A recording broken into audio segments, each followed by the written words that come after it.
ஏன் நிறைய பேர் இன்ஜினியராக ஆக விரும்பினார்கள்? ஏனெனில் அது லாபகரமாக இருந்தது. அவர்களது இயல்புக்கு பொருந்தியதால் அல்ல. அதேபோல் முந்தைய தலைமுறையினர் பலரும் அரசு வேலைக்கு செல்ல விரும்பினாங்க. இவை அனைத்தும் அரசால் உருவாக்கப்பட்ட செயற்கை ஊக்குவிப்பு முறைகள்.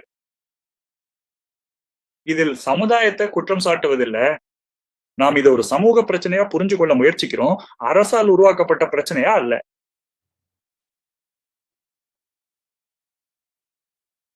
இந்த அம்சம் போதுமான அளவு ஆய்வு செய்யப்பட வேண்டியது. ஆனா துரதிர்ஷ்டவசமா அது இன்னும் தொடங்கவே இல்ல.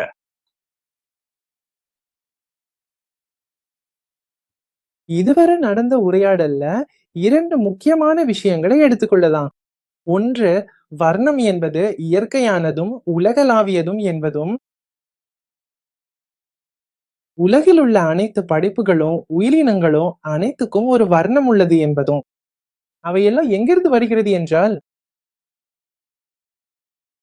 3 குணங்களிலிருந்துதான். ஆமா,